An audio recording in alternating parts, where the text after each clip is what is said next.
Hello dear students, welcome in ASC starter. इस video में मैं आपसे अब सिलेबस नंबर जो है 1, 2, 3, 4 पंजाबी की बात करूंगा। पंजाबी का सिलेबस इस वीडियो में हम डिस्कस करेंगे। देखिए, इससे पहले मैं आपको इंग्लिश, हिंदी और भी सब्जेक्ट के जो सिलेबस है उसकी वीडियो ऑलरेडी मैं आपसे शेयर कर चुका हूँ। ठीक है, तो पंजाबी का सिलेबस देख लो जो भी बच्चे दिल्ली गवर्नमेंट स्कूल के हैं। ठीक है, तो उनका पंजाबी का सिलेबस क्या रहेगा, मिड टर्म में क्या क्या आएगा। तो देखिए, ये क्लास 8 का 2024-25 का जो अभी सिलेबस है उसी के रिगार्डिंग है। तो यहाँ पर आपका पार्ट 1 है, और जो भी आपकी यहाँ पर व्याकरण है ना, तो वो आपको यहाँ पर देखनी है। ठीक है, तो यहाँ पे 6वीं 7वीं 8वीं लिखा हुआ है ना, तो इन्होंने भी तुझे ध्यान रखना, इन्होंने भी करना है तुझे। ठीक है, तो मैं यहाँ पर हिंदी में बात कर रहा हूँ। तो पार्ट 2, ठीक है, ये जितने भी यहाँ पर ग्रामर लिखी है, व्याकरण लिखी है, सब आपको ये करनी है। ये भी मैं आपसे मिड टर्म का सिलेबस डिस्कस कर रहा हूँ। फिर पार्ट 3 है, 6ठी 7वीं 8वीं जो भी यहाँ पर लिखा है, तो आपको इसे अच्छे से करना है। ठीक है, सारी व्याकरण है, और जो जो पत्र वगैरह यहाँ पर मेंशन किए जाएंगे वो सब आपको अच्छे से करने हैं। पर ये याद रखना कि जो यहाँ पर पत्र वगैरह या निबंध लिखे हैं जुड़ने वहीं आएंगे। ठीक है, तो पार्ट 7 फिर आपको करना है। फिर पार्ट जो है यहाँ पे अभ्यास का है, तो अभ्यास के लिए यहाँ पे बोला गया, तो आपको वो वाले पाठ करने हैं सारे। ठीक है, तो यहाँ तक ही आपका मिड टर्म का सिलेबस है ये। तो इसमें जो जो भी आप यहाँ लेख दिख रहे हैं ना, जैसे यहाँ पे लेख लिखा हुआ है कि कोई राष्ट्रीय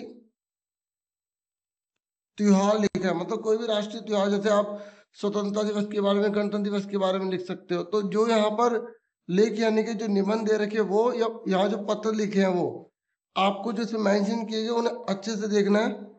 ठीक है, तो ये सारा मैंने आपको दिखा दिया। ये जो टॉपिक यहाँ पे आप देख रहे हैं ना, ये वाला, तो जो भी 6ठी 7वीं 8वीं लिखे ना, उसकी सारी आपको ग्रामर करनी है। ये मत सोचना कि 6ठी लिखे तो सिर्फ 6ठी वाले बच्चों को करनी है। ये 8वीं का सिलेबस है, तो 8वीं वाले बच्चों को पिछला भी करना होता है कुछ।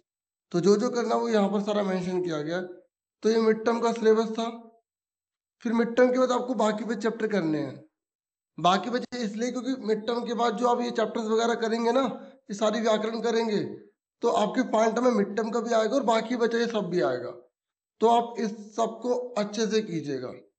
ठीक है, पाठ यहाँ पर 3 जो दे रखा है, यहाँ सॉरी भाग 3 दे रखा है, और उसमें जो भाग 3 इसलिए लिखा है क्योंकि 8वीं में भाग 3 होता है, 6ठी में भाग 1 होता है, और 7वीं में जो है भाग 2 होता है, इसलिए। तो पाठ 14 और ये जितने भी व्याकरण सब लिखी हुई है, पाठ 17 ये सारी व्याकरण। ठीक है, फिर पाठ 19, पाठ 22, जो भी 6ठी 7वीं 8वीं लिखा है ना, वो सारा भी आपको करना है। ठीक है, मैं एक एक पढ़ नहीं रहा हूँ, सिर्फ आपको यहाँ बता रहा हूँ, ये सब आपको अच्छे से करना है।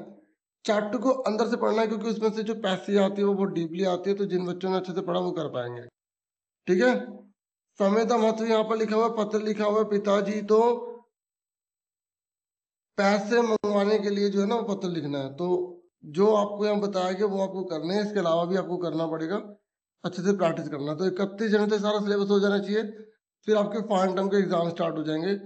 तो ये पंजाबी का सिलेबस था जो मैंने आपसे डिस्कस कर दिया। बाकी अभी अच्छे से पढ़ भी सकते हैं, और इतना ही था इस वीडियो में। बाकी यहाँ पर जो लिखे हैं ना ये ले पार्ट, तो ये आपको केवल रीडिंग करने के लिए है। ठीक है, तो इसमें से क्वेश्चन वगैरह जो है आपसे नहीं पूछे जाएंगे। So thank you for watching and listening carefully. Take care, dear students.